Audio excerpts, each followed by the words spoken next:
শোনেক মা, মা গো তেলের কান্ডা লাগা শোনো। ওই কাঠুরিয়ার বিবি নাম তার জামিলা, ওই মেয়েটা যাবে জান্নাতে। পরের দিন সকালবেলা মুসলমান ফাতেমা তুজ্জোরা সকালবেলা রওনা হয়ে গেছে বাড়ির মধ্যে। সালাম দা, আসসালামু আলাইকুম আলাল বাইত। সালামের জবাব আলাইকুম আসসালাম। কয় কে? কয় আমি ফাতিমা। কয় বোন রে দরজা খোলো। কয় না আমি কাঠুরিয়ার বিবি জামিলা।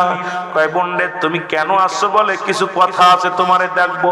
বলে দেখবো আমার স্বামী ঘরের মধ্যে নাই, আমার স্বামী বনে কাট কাটতে গেছে, আমার স্বামীর অনুমতি নাই, আমার স্বামীর অনুমতি ব্যতীত তোমার সাথে কথা বলতে পারবো না রে বোন ফাতিমা। ফাতিমা কয় জামিলা রে তুমিও মেয়ে আমিও মেয়ে।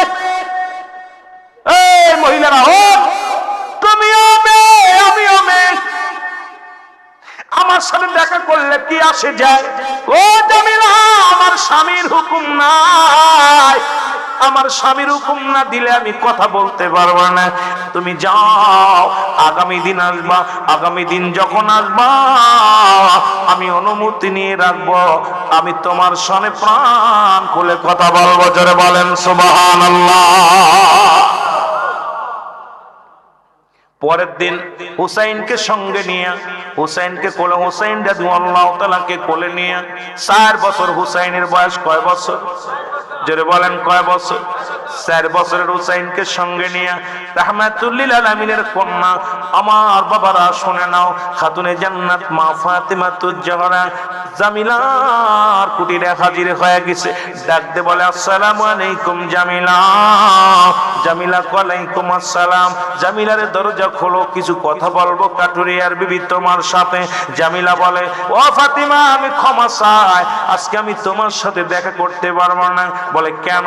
বলে এই জন্য আমার স্বামীর এজাজত নিয়েছি তোমার সাথে দেখা করার, কথা বলা, কিন্তু তোমার সাথে যে ওই যে বালকটা আছে ওই বালকের সামনে আমি যেতে পারবো না। ফাতেমা কয় ওটা আমার কলিজার টুকরা সন্তান।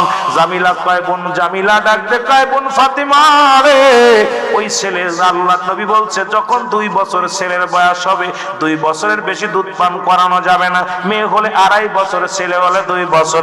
যখন তার অঙ্গ প্রত্যঙ্গ চিনতে পারে সঙ্গে সঙ্গে সঙ্গে সঙ্গে সন্তানকে আলাদা বিছনা দিতে হবে। বোন ফাতিমা, ও বোন শোনো, তোমার হুসাইন আমার নাক কান গলা সবই চিনবে গো, সুতরাং হুসাইনের সামনে আমি যাইতে পারবো না, ইসলামের বিধান নাই। আরে মহিলারা শোন, 4 বছরের হুসাইনের সামনে জামিলা যায় নাই, কারণ আজকে তোরা এই বেড়া বড় বড় বেটাদের হাত ধরে নিয়ে যাস, খালাতো ভাই খালাতো বোনের সঙ্গে, মামাতো ভাই চাচাতো বোনের সঙ্গে হাত ধরে কলেজে আসা যাওয়া করিস, দোলাদলি করিস, তোরা যে কি পরিমাণ পাপ করিস রে বাবা, আল্লাহর আদালতে জবাব দিতে পারবি না। জোরে বলেন ঠিক কিনা? ও যুবক দিলের কান্ডা লাগা শোনো, ওই 4 বছর বয়স হুসাইনের, তার সামনে যায় নাই জামিলা। বলে বোন ফাতিমা রে অসম্ভব, আমি ওর সামনে যাইতে পারবো না, আমি মাপ চাই আপনার কাছে ফিরে যান। হুসাইনের মা ডাক দেখায় জামিলা আমার আব্বাজান ঠিকই বলছে রে, তুমি আমার আগেই জান্নাতি মহিলা। জোরে জোরে চিল্লা বলা যাবে না মারহাবা। ও যুবক, এই পর্দার ওয়াজ করলে সকালবেলা আমাদের জুতার বাড়ি খাতে হবে, জেলখানায় যেতে হবে, কারণ বেইবেরার বাইরে কথার আওয়াজ গেলে মহিলাকে তালাক দেয়া যায়। আজকে যদি এই ওয়াজ করি, অধিকাংশ আলেম মুসলমান যারা তাফসীর কারক বড় বড় বক্তায় ধরা পড়ে যায়, কলেজে লেকচারার, স্কুলে লেকচারার মুসলমান শোনো বেগানা নারী নিয়ে চাকরি করে। এখন যদি বেগানা পুরুষের চেহারা দেখায় হারাম, বেগানা নারীর চেহারা দেখা হারাম, এই ওয়াজ যদি আমি রুহুল আমিন করি, বাবারে বাংলাদেশের 90% বক্তাদের মুখটা বেজার থাকবে, কারণ ধরা পড়ে যাবে। তবে উচিত কথা বলতে হবে। ও যুবক, আল্লাহর আদালতে জবাব দিতে পারবি না, আল্লাহর আদালতে জবাব দিতে পারবি না। যদি বাঁচতে হয় এখনো সময় আছে, ফিরে আয়, ফিরে আয়। জোরে বলেন ঠিক কি না? কোথায় যাবেন? কোথায়? ওই যে একটু কথা বলতেছিলাম, জাতির পিতা ইব্রাহিম আলাইহিস সালাম মনে আসেনি? যেহেতু কথাটা আমি শুরু করেছিলাম এই জন্য বলে যায়, জাতির পিতা চলে গেলেন কার কাছে? জোহর হুসাইনের মুসলমান কার বাড়িতে? ইসমাইল আলাইহিস সালামের বাড়ি। ইসমাইল আলাইহিস সালাম নতুন বিয়ে করছে, বাড়িতে যায়, আসসালামু আলাইকুম আলাল ভাই। ওয়ালাইকুম আসসালাম। আমি ইব্রাহিম। কি চাই? আমার ছেলে ঘরে আসেনি। কয় না, কোথায় গেছে জানি না। ইব্রাহিম আলাইহিস সালাম মনের ভিতরে কষ্ট পেয়েছে, ডাকতে বলে, ইসমাইলের বিবি, আমি আপনার পয়গম্বর, আমি দ্বীনের দাওয়াত দিতে রওনা হয়ে গেলাম, তবে যাবার সময় বলে যাই আমার ইসমাইল নবী যখন ঘরে ফিরে আসবে তাকে বলবা সেজন্য চিরেই ঘরের চৌকাঠ বদলা। ইসমাইল নবী আসলো বাড়ি, ডাকতে বলে, নবীদের কাছে নবীদের সাথে নবীদের সম্পর্ক কালেকশন থাকে রে। ডাকতে বলে, বিবি রে, কেউ আইছিল না, কাইছিল, এটা তোর আব্বা।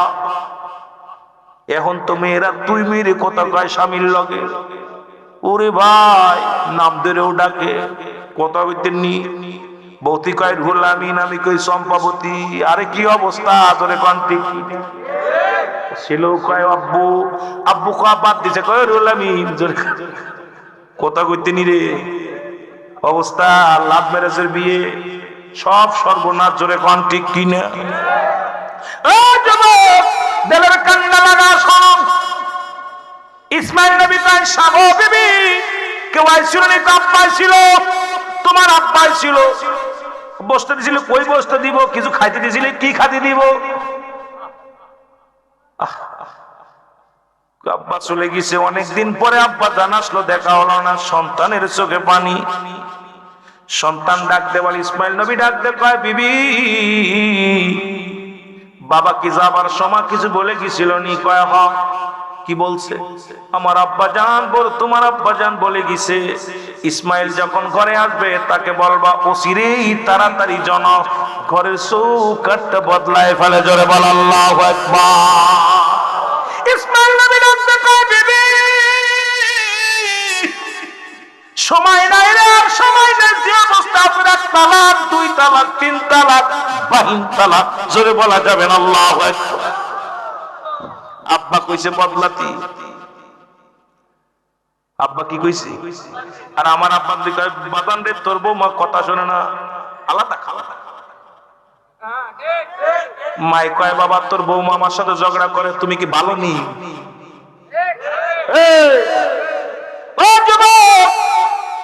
পিতামাতা, রাসূল বলছে পিতামাতা এমন একটা নিয়ামত, এমন একটা নিয়ামত, এই পিতামাতারে সালাম দিলে কবুল হজের সওয়াব পাওয়া যায়। জোরে বলেন মারহাবা।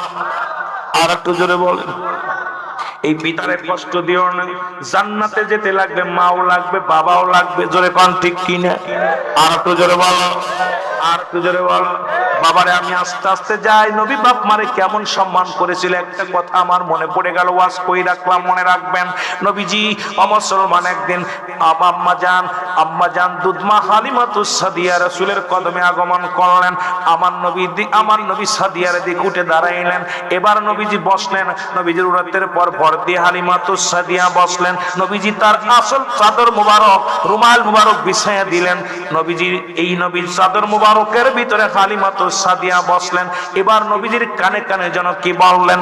এবার নবীজিকে বলে যখন উঠলেন, যতক্ষণ পর্যন্ত হালিমাতুস সাদিয়া চোখের আড়াল হলো না, রাসূলুল্লাহ ততক্ষণ পর্যন্ত দাঁড়ায় রইলেন। এবার সাহাবীরা বলে, ইয়া রাসূলুল্লাহ, ইয়া হাবিবাল্লাহ, জনক ওই মহিলা কে গো? ওকে তো চিনলাম না, যার সম্মানে আপনি দাঁড়াইলেন, আপনার নিজের রুমাল মুবারক তার বিছায়া দিলেন, আপনার উরতের পর ভর দিয়ে উঠলো। নবী গো আপনার কানে কানে যেন কি বললো, আর আপনি চোখ দিয়া পানি ছেড়ে দিলেন। ইয়া রাসূলুল্লাহ, ইয়া হাবিবাল্লাহ, কে আপনি? আমার নবী ডাকতে কয়, সাহাবীরা উনি আমার দুধমা হালিমাতুস সাদিয়া। জোরে জোরে চিল্লা বলা যাবে না মারহাবা। আরে যুবক, আপনার সাথে কি ব্যবহার করতে হবে আমি যাইতে পারলাম না। যদি 14টা হক বুঝাইতে পারতাম, 7টা হক হলো ইন্তেকালের পরে, 7টা হক হলো মৃত্যুর আগে। এই 14টা হক নিয়ে দরকার ছিল আলোচনার, তাহলে বুঝাইতে পারতাম। বাবা আমি ছাত্রদের বিষয় নিয়ে চলে গেছি অন্যদিকের যুবক, এই জন্য ওদিকে যেতে পারি নাই। বাবা শোনো, দিলের কান্ডা লাগা শোনো। ইসমাইল নবী বিবি সারা দিছে, আবার একটা দেখে শুনে বিয়ে করছে। অনেকদিন পর ইব্রাহিম আলাইহিস সালাম আবার বাড়ির মধ্যে আসছে, সালাম দিছে, আসসালামু আলাইকুম। বলে কে? ওয়ালাইকুম আসসালাম। কে আপনি? বলে মারে আমি ইসমাইলের বাবা। আব্বা জান আপনি ঘরে আসেন, তাড়াতাড়ি আসেন। দরজা খুলে দিস, বাবারে বসতে দিছে, সিরা মাদুরি বিছাইয়া, 2টি খুরমা ছিল নিয়ে দিলেন। বাবার সাথে ডাকতে বলে আব্বা জান আপনি উত্তপ্ত রোদের মধ্যে আসেন এত কষ্ট করে, আপনার কষ্ট হয়েছে, আপনি যদি বলতেন আপনার ছেলেরা আমি পাঠায়া দিতাম। আপনি এত কষ্ট করে কেন আসছেন আব্বা জান?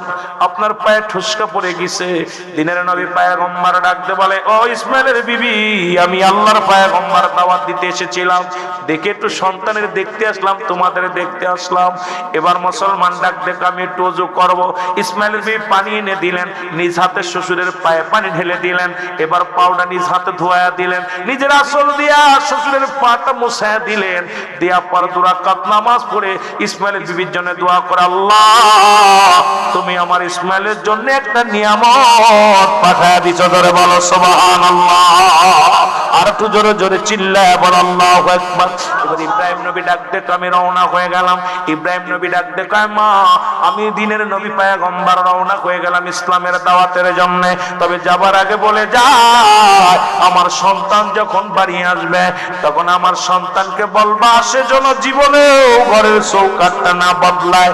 ওরে মুসলমান বিবি এইবার বাড়ি আসে ইসমাইল নবী। বিবি ডাকতে কয়, বিবি ডাকতে কয়, বিবি রে কেউ আইসুনি? কয় আইছিল আমার আব্বা জান, কিছু খাবার দিছিলেন?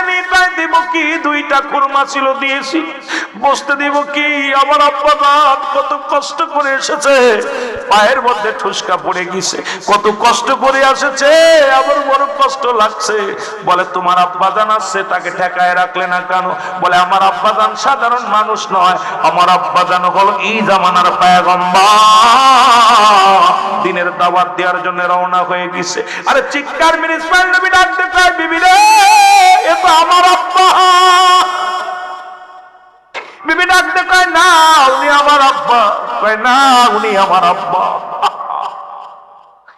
আইরে বলে বাবা যাবার সময় কিছু বলে কিছুনি বলছে, জীবনেও যেন চৌকাঠটা না বদলায়। ডাকতে কয় বিবি রে তোর জীবন ধন্য, আমার বাবা তোর জন্য লাইসেন্স দিয়া দিছে। ধরে বলেন সুবহানাল্লাহ। এ যুবক আজকে সরকার আইন করেছে 18 বছর আর 22 বছর, ওরা তোর খেতা মারি 18 আর 22।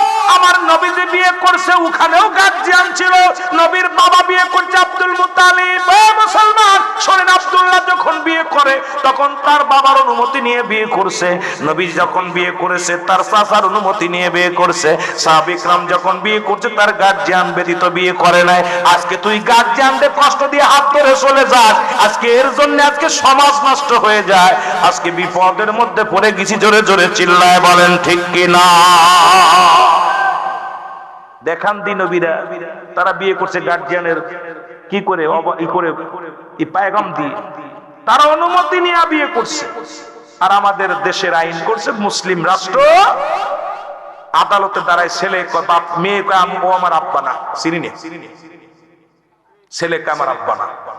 আল্লাহর কসম তোর ছেলে মেয়ে যেদিন আদালতে দাঁড়ায় বলবে সেদিন বুঝবি যে বাবা সেদিন কি কষ্ট পেয়েছিল। যেটা বলেন ঠিক কিনা? মা সেদিন কি কষ্ট পেয়েছিল আজকে বুঝতেছি না, বুঝবি একদিন। অবশ্যই তুমি যা করতেছো তার নেওয়ার জন্য প্রস্তুতি থাকো, সেটার পাওনার জন্য প্রস্তুতি থাকো, পাবে। তবে আমি বলি বউ মরে গেলে বউ পাওয়া যাবে। অনুরোধ করি আব্বা মা মারা গেলে মা পাবি না। অনুরোধ করব মা বাবার খেদমত কর, অনুরোধ করব যে বউ ছেড়ে দে। মা যদি অসন্তুষ্ট হয় তোর বউয়ের কারণে, বউ ছেড়ে দে, দরকার নাই কপাল পোড়াবো, সারা জীবন রোজা রাখ। তো মাকে কষ্ট দিস না, বাবাকে কষ্ট দিস না। দেখলি তোর বউ, যে জানি তোর বউ কেমন তুই তো ভালোই জানিস, আমার বউ কেমন আমি জানি না। দেখলাম বউটা ভালো না, নামাজ পড়ে না, রোজা রাখে না, শরীয়তের বিধান মানে না, আমার মার লগে খাটর খাটর করে, বাবার লগে খাটর খাটর করে, এই বউর রাখার দরকার নেই। বাবা তোদের পায়ে ধরি ছেড়ে দে, এই বউর দরকার নাই। কথা বুঝিস নি? কিন্তু মারে কষ্ট দিস না, বাবারে কষ্ট দিস না। মা বাবারে সুখী রাখ, আব্বা মারে সুখী রাখ। আব্বা মা যদি আজান নামাজ দাঁড়ায় গেছিস একমাত্র ফরজ নামাজ ব্যতীত, যদি বাবায় ডাক দেয় রুহুল আমিন, ছেড়ে দাও, সুন্নাত নফল সব ছেড়ে দাও, দৌড়ই ডাক নাও, উত্তর দাও, বাবার সামনে চলে যাও। মা আব্বার সামনে দৌড়ই ডাক নাও, বাবা কিছু বলতেছেন, আব্বা কিছু বলতেছেন। একমাত্র ফরজ নামাজ ব্যতীত যদি তুমি সুন্নাত নফল পড়তে, কোরআন শরীফ তেলাওয়াত করে ডাক দিছে, বন্ধ করে দৌড়তে চলে যাও, দ্রুত তোমার আব্বার কাছে যাও, আর দ্বিতীয় ডাক যেন দেওয়া লাগে না। এই জন্য আব্বা মার খেদমত আমরা করতে চাই কি চাই না? যারা বলেন চাই কি চাই না? এমন সজন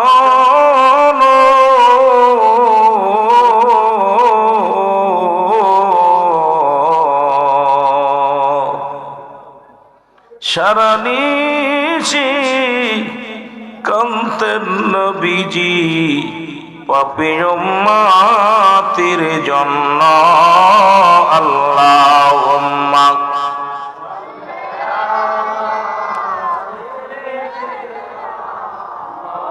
মাওলানা মুহাম্মাদ আলা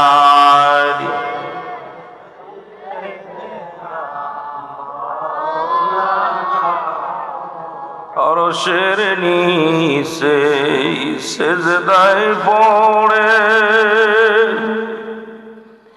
কান্দেন নবী যারে যার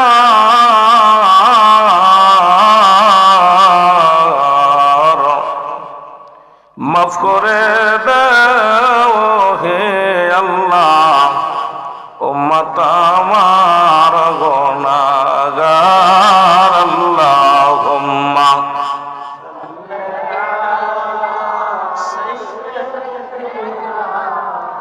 মাওলানা মুহাম্মাদ আলা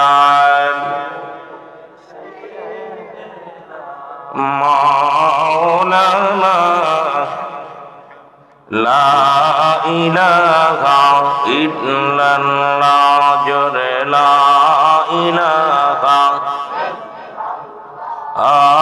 লা ইলাহা মুহাম্মাদুর সাল্লাল্লাহু আলাইহি ওয়াসাল্লাম। সবাই ইসমি জাতের জিকির করেন আল্লাহ আল্লাহ,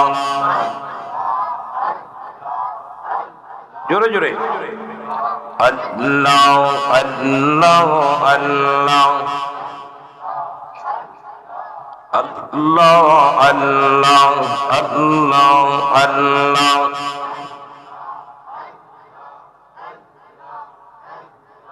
মুসলমান হইয়া করলি না কোরআনের আমল।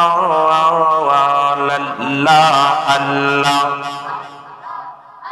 এইরে মুসলমান হইয়া করলি না নামাজের আমল। আল্লাহ আল্লাহ যে কোরআনে পার করিবে কঠিন হাসর। আল্লাহ আল্লাহ এইরে মুসলমান হইয়া করলি না কোরআনের আমল হাদিসের আমল। আল্লাহ আল্লাহ কোরআন হবে সঙ্গের সাথী, আমল হবে কবর বাতি। ওই কোরআনে পার করবে তোর, ওই আমলে পার হবি তুই কঠিন হাসর। আল্লাহ আল্লাহ এই রে মুসলমান হইয়া করলে না নামাজের আমল, মুসলমান হইয়া করলে না নামাজের আমল। আল্লাহ আল্লাহ কোরআন আমল করেন যিনি আব্দুল কাদের নামটি শোনে বাগদাদ নগর। মুসলমান হইয়া করলে না নামাজের আমল, কোরআনের আমল। আল্লাহ আল্লাহ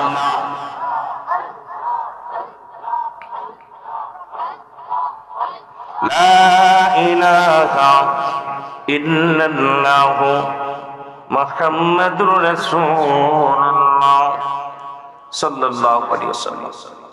আলহামদুলিল্লাহ, সমস্ত প্রশংসা সেই মহান রব্বুল আলামিনের দরবারে, যে রব্বুল আলামিন আপনাকে আমাকে আজকে ঐতিহাসিক রিয়াজুল জান্নাহ বেহেশতের বাগান, আজকে সারা প্রতি উত্তরপাড়া যুব সমাজ এবং নূরে মদিনা ইন্টারন্যাশনাল হেফজ এন্টার গার্ডেন, যেটা ক্যাডেট মাদ্রাসা বলা হয়, এই ক্যাডেট মাদ্রাসা ও মসজিদের উদ্যোগে পবিত্র ঈদে মিলাদুন নবী উদযাপন উপলক্ষে আজকের এই 33তম বাৎসরিক ওয়াজ ও দোয়ার মাহফিলে আপনাকে আমাকে বসার মতো আসার মতো সুযোগ দান করলো। উচ্চ কণ্ঠে আওয়াজ দিয়ে বলেন আলহামদুলিল্লাহ। আজকের এই মাহফিল থেকে সালাম ও কদম মুসি জানাই কুল কায়নাতের নবী, নবীদের নবী, রাহমাতাল লিল আলামিনের পুত পবিত্র কদম মোবারক। সালাম ও কদম মুসি জানাই বাংলাদেশের অসংখ্য হক্কানি ওলি আল্লাহদের কদম মোবারক, যাদের কথা আল্লাহ পাক সূরা ইউনূসের মধ্যে 11 নম্বর পারা 62 নম্বর আয়াত আল্লাহ নিজেই ঘোষণা করেন, আলা সাবধান ইন্না নিশ্চয় ইন্না উলিল্লাহি, আল্লাহর তরফ থেকে যারা ওলি হয়, লা নাই খাউফুন শব্দের অর্থ ভয়, আলাদা অবস্থান করে হুমুদুর করে জানুন, তাদের কোনো চিন্তা নাই ভাবনা নাই। মেরকাত সরে মেরকাত 10ম খণ্ড 722 নম্বর পৃষ্ঠা, তাফসীরুল বায়ান 5ম খণ্ড 524 নম্বর পৃষ্ঠা। রাসূল বলে, আলা সাবধান ইন্না নিশ্চয় ইন্না উলিল্লাহি, আল্লাহর তরফ থেকে যারা ওলি হয়েছে, লা ইয়ামুত, সমস্ত হক্কানি ওলি আল্লাহ যারা শুয়ে আছেন প্রত্যেকের পুত পবিত্র কদম মোবারকে জানাই সালাম। সালাম জানা আজকের মাহফিলের সম্মানিত সভাপতি সাহেব জনাব আলহাজ জাহাঙ্গীর আলম সাহেব, আজকের মাহফিলের সহসভাপতি জনাব মোহাম্মদ ওয়াহিদ আলী সাহেব, আজকের মাহফিলের সম্মানিত প্রধান অতিথি কাজী জনাব মোহাম্মদ মুমিনুল হক লিটন মিয়া, আজকের মাহফিলের বিশেষ অতিথি আছেন চারু মিয়া সাহেব সহ আজকের অত্র প্রতিষ্ঠানের সম্মানিত ওলামা ইকরাম, প্রধান শিক্ষক সহ এই প্রতিষ্ঠানের যে সমস্ত ছাত্র ভাই বোনেরা আছেন এবং আজকের উলামা ইকরাম, তাদের মধ্যে আমাদের আগে যিনি আলোচনা করে গেলেন হাফেজ হযরত মাওলানা কারি মোহাম্মদ আলমগীর হোসেন জালালী সাহেব, জালালিয়া দরবার শরীফ, অত্যন্ত সুন্দর আলোচনা করেছেন। কি করেছে আপনারা জানেন, আমি যেহেতু শুনতে পারি না, তবে অত্যন্ত ভালো আলোচক, একজন ভালো মানুষকে অনেক ভালো আলোচনা করে শোনান এবং আলোচনা করেন। তো উনি আলোচনা করেছেন, তার আগে অনেক আলেম ওলামা ছিল, যদি পারি সময় নাম বলবো, কেউ মনে কিছু করবেন না। হাফেজ আবুল হাশেম ভাই আছেন, জনাব মোহাম্মদ জামাল হোসেন সাহেব আছেন, জনাব মোহাম্মদ হুসাইন ভাই আছেন, হাফেজ কাউসার আহমেদ আছেন, হাফেজ মোহাম্মদ সোহেল ভাই আছেন। এক কথায় এই মাদ্রাসায় এই প্রতিষ্ঠানে যে সমস্ত শিক্ষক আছে সবাই আলেম, সবাই ওয়াজ নসিহত করতে পারেন। সকলকে জানাই মোবারকবাদ, সালাম, আসসালামু আলাইকুম ওয়া রাহমাতুল্লাহি ওয়া বারাকাতুহু। আপনারা ভালো আছেন? জোরে বলেন ভালো আছেন? আরো জোরে চিল্লায় বলতে হবে আলহামদুলিল্লাহ। ভালো রাখার মালিক কে? আরো জোরে বলেন। এই মাদ্রাসা সুন্দরভাবে চলে, এই যে নূরে মদিনা ইন্টারন্যাশনাল ক্যাডেট হেফজ মাদ্রাসা, এই মাদ্রাসা সুন্দর চলুক, আপনারা চান কি চান না? জোরে বলেন, চান কি চান না? আমি গত বছর এসেছিলাম,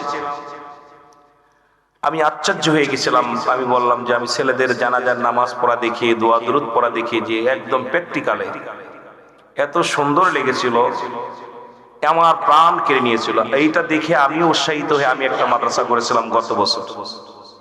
সত্যি বলতে কি, এই মাদ্রাসা দেখা পর আমার ভিতরে একটা অনুপ্রেরণা এসেছিল। যা পর এখান থেকে যা পর 40 শতক জমি কিনে একটা মাদ্রাসা করছি। মাদ্রাসার নাম দিয়েছি মা আমিনা সিদ্দিকিয়া মডেল মাদ্রাসা হেফজখানা, যেখানে এই জমিটা দান করেছি আল্লাহর নামে, এবং একটা বিল্ডিং করেছি 63 লম্বা, বিশাল বড় একটা বিল্ডিং করেছি 3 তলা ফাউন্ডেশন করে। তো এই সব দিয়া মোটামুটি গত বছর যা কামাইছি এবছর যা কামাইছি সব ফিসাবিলিল্লাহ। তা দিয়ে একটা এত আনন্দ পেয়েছি মাদ্রাসাটা করে, যে এই মাদ্রাসায় গেলে যখন কোরআনের পাখিগুলো কোরআন তেলাওয়াত করে মন চায় শুধু শুনতে আর শুনতে। জোরে বলেন ঠিক কিনা? আর একটু জোরে বলেন ঠিক কিনা? তোমার ভাইয়েরা, এই জন্য প্রতিটা ঘরে ঘরে মাদ্রাসার প্রয়োজন। কারণ এই মাদ্রাসার ছাত্রদেরকে, এই হেফজ ছাত্রদেরকে দুনিয়া থেকে কোরআন উঠে দেওয়ার জন্য অসংখ্য মুনাফিকেরা ষড়যন্ত্র করেছে। তারা এই কি করবে, তাদের এই কোরআনটা আমাদের ভিতর থেকে সরাই দিতে চাচ্ছে। কারণ এই কোরআন যদি থাকে তাহলে মানুষ হারাম হালাল সরল সঠিক সব কিছু, সত্য মিথ্যা সব যাচাই বাছাই করে এরা টের পেয়ে যাবে, মানুষকে জানিয়ে দিবে। মানুষ সুদ খাইতে পারবে না, ঘুষ খেতে পারবে না, জেরা ব্যভিচার করতে পারবে না। কোরআন যার ভিতর থাকবে সে অন্যায় করতে পারবে না। এই জন্য কোরআনের মাদ্রাসাগুলো বেশি আঘাত করতেছে, তাদেরকে সরিয়ে দেওয়ার জন্য আমি অনুরোধ করবো এই মাদ্রাসাগুলো বেশি বেশি আমাদের করতে হবে। যেটা বলেন ঠিক কিনা? এই জন্য কোরআনের ভিতরে কোরআন এই যে যত আয়াত যত আছে এর ভিতরে একটা ভুল আছে। যেটা বলেন আছে কোরআনের ভিতরে এখন বর্তমান জামানায় এক শ্রেণী আলেম বাইর হয়েছে যারা বলছে কোরআনের ভিতরে অধিকাংশ আয়াত জাল। জোরে বলেন নাউজুবিল্লাহ। আরো জোরে বলেন নাউজুবিল্লাহ। আল্লাহ বলেন যালিকাল কিতাবু লা রাইবা ফীহি। জোরে বলেন আল্লাহু আকবার। আল্লাহ বলেন এটা সেই কিতাব। কোন কিতাব? যেটা রব্বুল কারীম মানুষের জন্য গোটা পৃথিবীর জন্য পাঠিয়েছে। সুবহানাল্লাহ। আর একটু জোরে। এই কোরআনের মধ্যে কোনো ভুল নাই, আসেনি? কথা বলেন আসেনি? একটা জবরের ভুল নাই, জেরের ভুল নাই, নুকতার ভুল নাই, একটা আয়াতের ভুল নাই। এটা মানবে কারা? একমাত্র আমার আল্লাহ বলেন হুদাল লিল মুত্তাকিন। একমাত্র হেদায়েত প্রাপ্ত বান্দা যারা এটার প্রতি ঈমান আনবে তারা। জোরে বলেন ঠিক কিনা? এ ভাইরা আমার, বন্ধুরা আমার, গভীর মনোযোগ। এই যুগে যুগে অসংখ্য মুনাফিকেরা কোরআনকে চিরতরে বিদায় করার জন্য যারা পায়তারা করেছিল। আমার দাদু ভাইয়েরা, বড় কষ্ট হয়। এই কোরআনকে ভালোবাসার দরকার আছে কিনা? যারা বলেন আছে কিনা? এই কোরআনের প্রতি সম্মান দেখানোর দরকার আছে কিনা? আর একটু জোরে বলেন আছে কিনা? হ্যাঁ ভাইরা, কোরআনের মধ্যে ছোট্ট একটা সূরা যেটা বর্তমান যুগের কিছু আলেমরা বলতেছেন এই সূরাটা হলো জাল। কারণ আমার দেশের সাধারণ পাবলিক, সাধারণ জনগণ এরা জানে কোরআনের মধ্যে ছোট ছোট সূরাগুলো, সূরা ইখলাস, সূরা ফালাক, সূরা নাস, সূরা কাউসার, এই ছোট্ট ছোট্ট সূরাগুলো তারা মুখস্থ করতে পারে। ইমাম সাহেব যখন এই সূরাগুলো তেলাওয়াত করে শুনে শুনে তারা মুখস্থ করেছে। আজকে যারা ওই মন্দিরে যে পূজা করে, যারা মুসলমান দেবতা বানায় পূজা করে, তাদের ধারণা এক আল্লাহ ব্যতীত আরো খোদা আছে।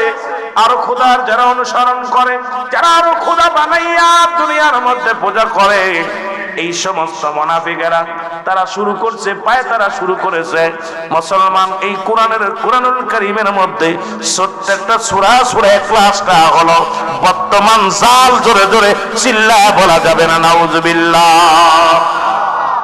আল্লাহ বলেন, আমার সাথে পড়েন, বিসমিল্লাহির রাহমানির রাহিম। কুল হুয়াল্লাহু আহাদ আল্লাহুস সামাদ লাম ইয়ালিদ ওয়া লাম ইউলাদ ওয়া লাম ইয়াকুল লাহু কুফুয়ান আহাদ। জোরে জোরে চিল্লায় বলা যাবে না আল্লাহু আকবার। আল্লাহ ডাকতে বলে, হাবিব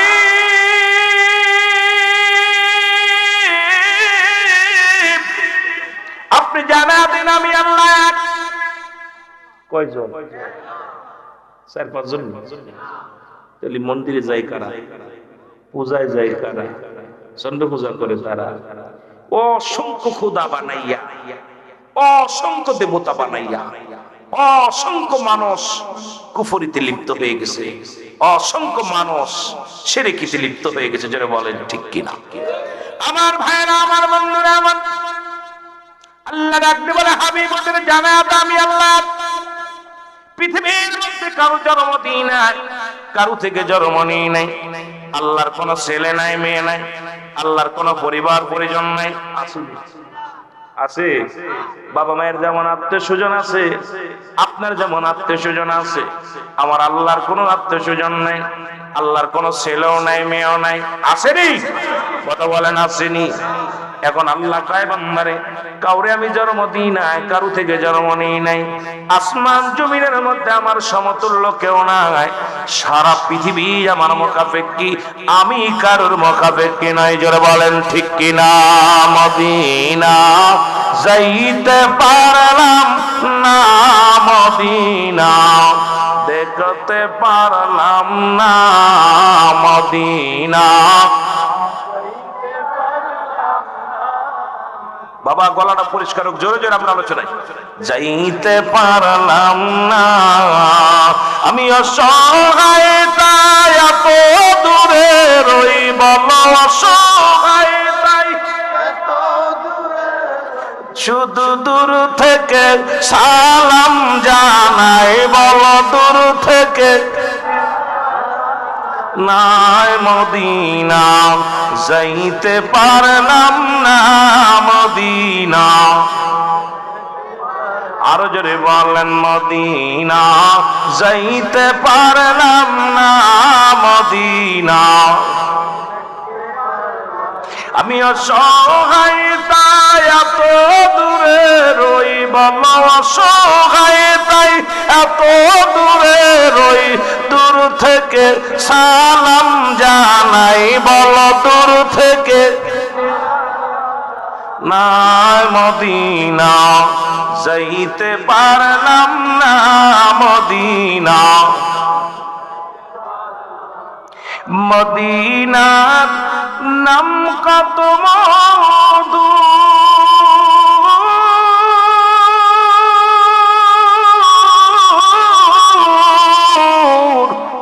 মদিনার আর যে কত দূর, ওই মদিনার পথের ধুলি, বলো ওই মদিনার মাখতে পারলাম না, মদিনা।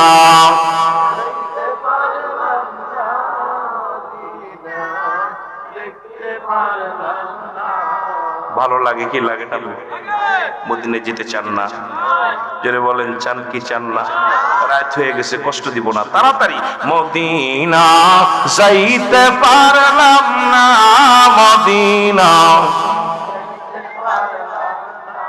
আমি অসহায় তাই এত দূরে রই, বলো অসহায় শুধু দূর থেকে সালাম জানাই, শুধু দূর থেকে জানাই, মদিনা।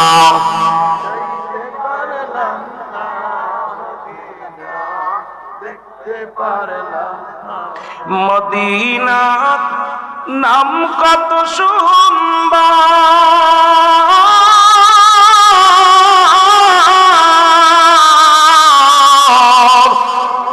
মদিনা কেড়ে সে অন্তর,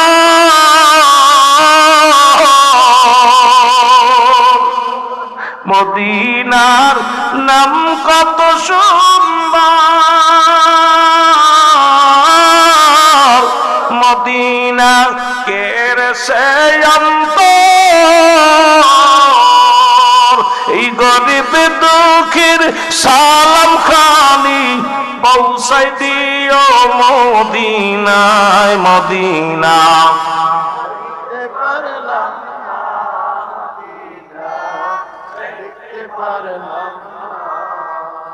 আয় হায় মদিনার পাগল যারা, মদিনার প্রেমের পাগল যারা। একটু আগেও আমাদের জালালি ভাই বলছে মদিনায় যেতে চাই কি চাই না। আমি আওয়াজ শুনেছি, একটা গজল শুনেছি, মদিনায় যেতে চাই, সবাই বলছে যেতে চাই। কপালে কারে নিব, কার দিদার ওই বল্লাই বলো, যারা যারা বলে ঠিক কিনা। এ দুনিয়ার মুসলমান শুনে নাও, কথাগুলো বললে বুঝতে পারবেন। আমি যে কথাগুলো বলি দিলের কান্দা লাগায় শোনো। আল্লাহ রাব্বুল আলামিন দয়া করে মায়া করে রিয়াজুল জান্নাহ বেহেশতের বাগানে আপনাকে আমাকে আসার মতো বসার মতো সুযোগ দান করলো। খুশি না বেজার? আরো জোরে বলেন, খুশি না বেজার? এই মাদ্রাসার তালবে ইলমদের কথা বলে আমি আলোচনা শুরু করব। যেহেতু মাদ্রাসার আমার বাবারা পৃথিবীর মধ্যে মাদ্রাসার ছাত্রকে আল্লাহ একটু সহযোগিতা করার কারণে রব্বে কারীম এই পৃথিবীর মধ্যে মুসলমান শুনে নাও, একজন দুষ্ট প্রকৃত ডাকাতকেও আল্লাহর ওলি বানায়া দিয়েছে। জোরে বলা যাবে না সুবহানাল্লাহ? আর একটু এ দুনিয়ার মুসলমান শুনে নাও, যেহেতু মাদ্রাসার আয়োজিত মাহফিল খানা গো, পৃথিবীর মধ্যে নাম ছিল ডাকাত বসিরউদ্দিন। জোরে বলা আল্লাহ। আর আমার বাবারা কোরআনের পাখি হেফজখানার এক ছাত্র কোরআনুল কারীম পড়ে, গরিব মানুষ, বাবা নাই মা নাই, এই দুনিয়ার মধ্যে হেফজখানায় ভর্তি হলো। এই ছাত্রটা রাত জেগে জেগে সব ছাত্ররা কোরআন পড়ে। আপনারা ঘুমায়া যান, হেফজখানার ছাত্ররা 3টা বেজে গেল ওঠে। 3টার সময় দুনিয়া সৃষ্টি হয়েছে, এই 3টার সময় কোরআনুল কারীম আল্লাহ রাব্বুল আলামিন দুনিয়ায় পাঠাইছে। এই রাত 3টার সময় মুসলমান গভীর মনোযোগ শুনে নাও, এই রাত যখন 3টে বেজে যায় রাসূলুল্লাহ রওজা মুবারক খুলে দেয়া হয়। রাত যখন 3টে বেজে যায় বাংলাদেশ নল পৃথিবীর কোরআনের পাখিগুলো কোরআন পড়ার জন্য জেগে যায়। জোরে বলেন ঠিক কি না? আর একটু জোরে। এ দুনিয়ার মুসলমান শোনো, ডাকাত বসিরউদ্দিন যিনি 40 জন ডাকাতের সর্দার, কয়জন? জোরে বলেন কয়জন? 40 জন ডাকাতের সর্দার বসিরউদ্দিন প্রতিদিন ডাকাতি করতে যায়। আল্লাহ রাব্বুল আলামিন তাকে একটা সতী সাথী নারী দান করেছিল, বিবি দান করেছিল। বিবি ডাকতে কয়, স্বামী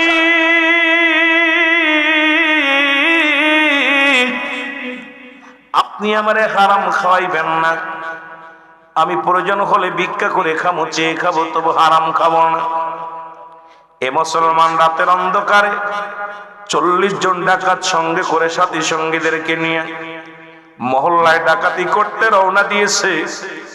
পথিমধ্যে দেখে এক পাহাড়ি অঞ্চলের মধ্যে এক কোরআনের পাখি বসে বসে কাঁদতেছে। জোরে বলা যাবে না সুবহানাল্লাহ? আর একটু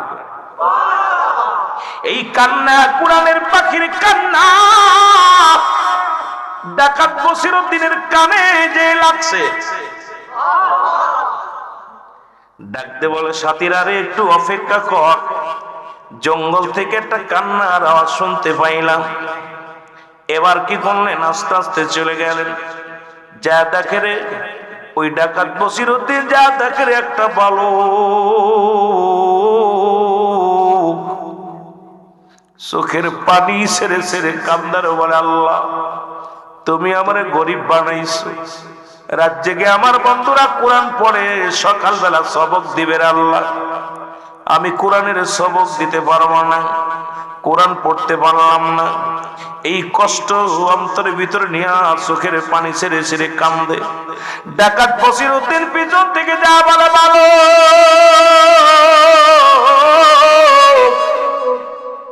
তুমি কেন কান্দো রে বালক? বালক বলে, আমি কেন কান্দি আপনারে কি করে বোঝাবো? ওই যে দেখেন মাদ্রাসা, ওই মাদ্রাসায় আমি লেখাপড়া করি। রাত এখন 3টা বেজে গেছে, বন্ধুরা সবাই বাতি জ্বালায় কোরআন পড়া শুরু করেছে, কোরআন পড়া শুরু করেছে। আমি গরিব মানুষ, তেল কিনতে পারি নাই, বাতিও জ্বালাইতে পারি নাই, এই জন্য বসে বসে কাঁদতেছি কোরআন পড়ার নেশায়। ও যুবক শুনে নাও, ভালো করে দিলের কান্ডা লাগায় শোনারে যুবক, কোরআনের প্রতি কত মায়া, কোরআনের প্রতি কত ভালোবাসা। কান্দে বালক, কান্দার বলে, হুজুর ওই কোরআনের জন্য আমি কান্দি। কোরআন বন্ধুরা পরে আমি পড়তে পারি না, তেল না থাকার কারণে, অভাবটার কারণ, অভাবের জন্য আমি লেখাপড়া ঠিক মতো করতে পারি না। ওই যুবক ছেলের, ওই বাচ্চা ছেলের কান্না বসিরের অন্তরের ভিতরে লাগছে। বসিরউদ্দিন বলে, বাবা দাঁড়াও, আমি যাই, বাজারে যাই। বাজারে চলে গেলেন ডাকাত বসিরউদ্দিন। বাজারে যাইয়া এক দোকানদারকে ডাক দিয়ে উঠাইলেন। দোকানদার ওঠো। দোকানদার উঠলেন। দোকানদার কোথায়? বলে, দোকানদার রে, আমাকে একটু তেল দাও। দোকানদার তেল দিলেন। তেল দিয়ে যখন বলে, দোকানদারে তোমার তেলের দাম কত? যখনই বসিরের মুখের দিকে তাকাইছে, বসিরকে চিনে ফেলছে। ডাকতে বলে, হুজুর তেলের টাকা লাগবে না, আমি আপনাকে চিনি, আপনি ডাকাতির সরদার বসিরউদ্দিন। হুজুর আপনি তেল নিবেন, কত বিড়াল নিবেন বলেন, আমি দিব, একটা টাকা লাগবে না। বসির বলে, না রে না, আরে গতকালকে যে বসিরকে দেখেছিল সেই বসির নাই রে। তুমি গতকালকে যে বসিরের নাম শুনেছিল সেই বসির আর এখন নাই। আরে একজন বলো, কোরআনের প্রতি এত পাগল, ওই কোরআন পড়তে না পারিয়া চোখের পানি ছেড়ে কান্দে। আর আমি ডাকাত বসিরউদ্দিন কবরে চলে যায়, পায় এখনো কোরআন বুঝলাম না। ওই কোরআন পড়ার এত মায়া, কোরআনের প্রতি এত দয়া, কোরআনের প্রতি এত ভালোবাসা আমাকে মুগ্ধ করেছে। তোমার তেলের দামটা নাও। তেলের দামটা দিয়া বলে, যুবক এই দোকানদার আমার মাথায় উঠায় দাও, তেলটা আমি নিয়ে যাই। ডাকাত বসিরউদ্দিন নিজের মাথায় তেলের ঝাঁকা লইয়া তো মুসলমান তেল লইয়া চলে আসলেন। যুবককে এইবার ডাক দে, বসিরউদ্দিন ডাক দে, কয় ভালো কেই নাও তেল, যাও তুমি কোরআন পড়ো। কোরআন পড়ো, কোরআন পড়বে, আর এই কোরআন পড়বে আর আমার জন্য দোয়া করবে। যাও বালক, চলে যাও। মহব্বতে দুরূদ শরীফ পড়েন, আল্লাহুম্মা।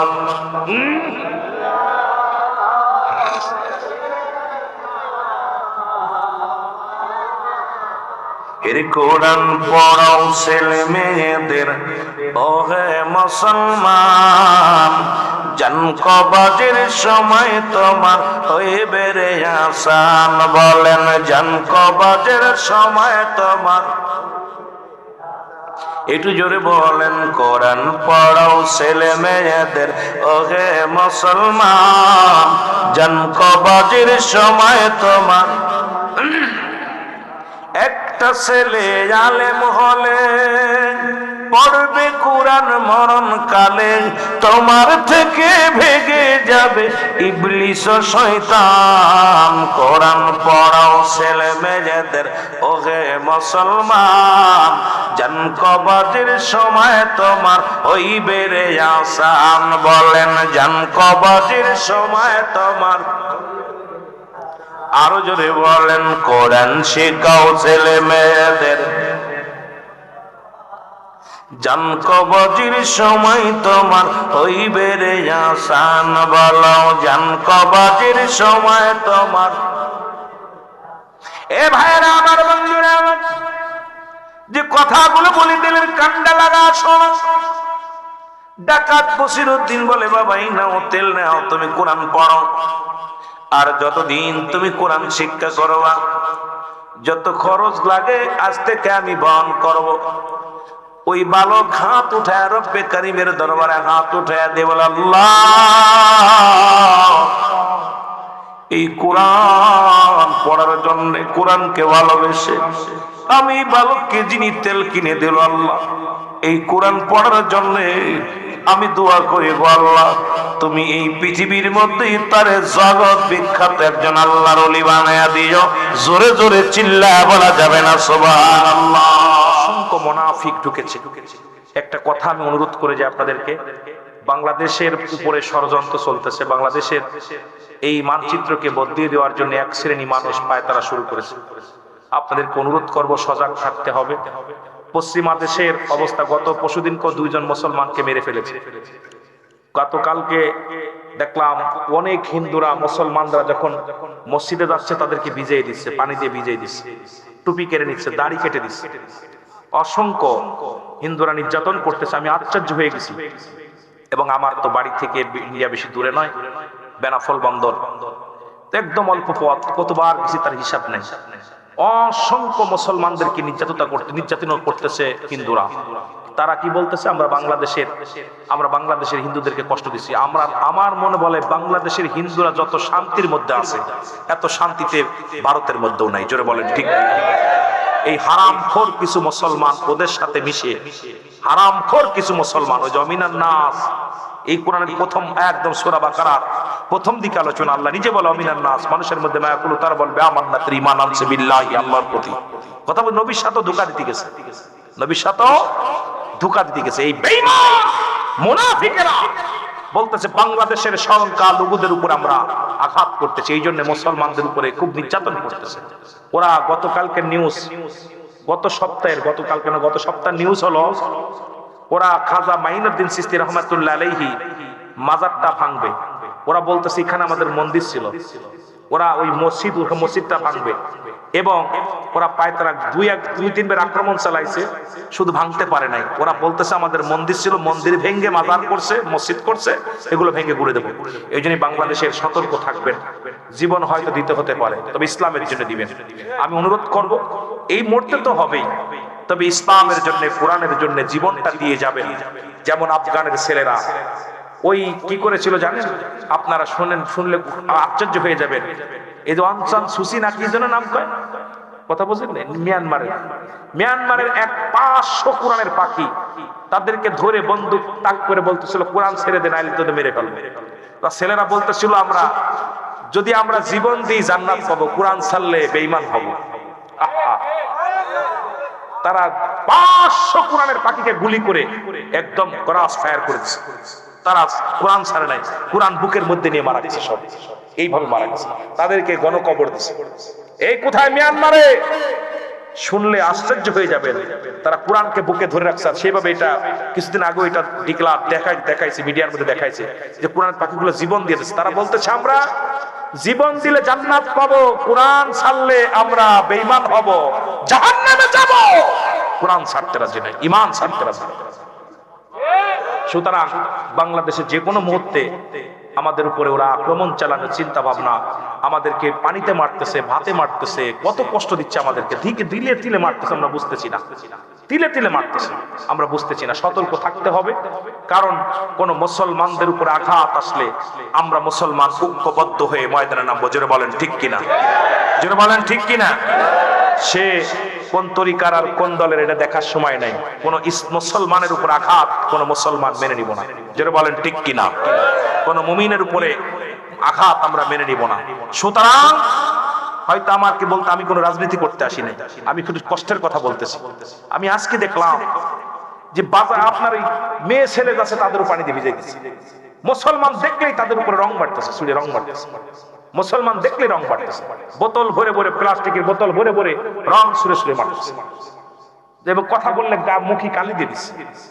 এ ভাই, এগুলো আমার দেশ থেকে কূটনীতি কিছু শয়তান, ওদের দালাল। এই দালালগুলো চাই না কখনো মুসলমান মাথা উঁচু করে দাঁড়া। আর আমরা মাজার ভাঙতেছি, আমরা চিন্তা করছি যে ভাই আমরা নবীর সাহাবীদেরকে হত্যা করছে কারা? এই মুসলমানরা। নবীদেরকে হত্যা করছে কিনা? মুসলমানরা। ওরা কিন্তু খেলা দেখতেছে, ওরা কিন্তু হাতে তালি দিচ্ছে। এই জন্য আমি আপনাদেরকে অনুরোধ করব, যদি কোথাও শিরক বিদআত চলে, আমরা এক জায়গা হই, বসে আমরা ওর পক্ষে না, আমরা সবাই মিলে ঐক্যবদ্ধ হয়ে এর প্রতিহাত করি। জোরে বলেন ঠিক কিনা? কিন্তু আপনি হুটভাট একটা অন্যায় করতেছেন, আর এটা দ্বারা ওরা হাতে তালি দিচ্ছে, আমাদের ভিতরে ফাটল ধরতেছে, ঐক্যের ফাটল। এই জন্য কোন দলে কে কোন পীরের মুরিদ, কে কোন দল করেন, রাসূলুল্লাহর মহব্বত, আল্লাহর গোলাম হিসেবে আপনাদেরকে ঐক্য হওয়ার জন্য আহ্বান করব। আপনারা সবাই একজোট হয়ে কাঁধে কাঁধ লেগে চলেন, আমাদের উপরে শান্তি নেমে আসবে। জোরে বলেন ঠিক কিনা? আরো জোরে বলেন ঠিক কিনা?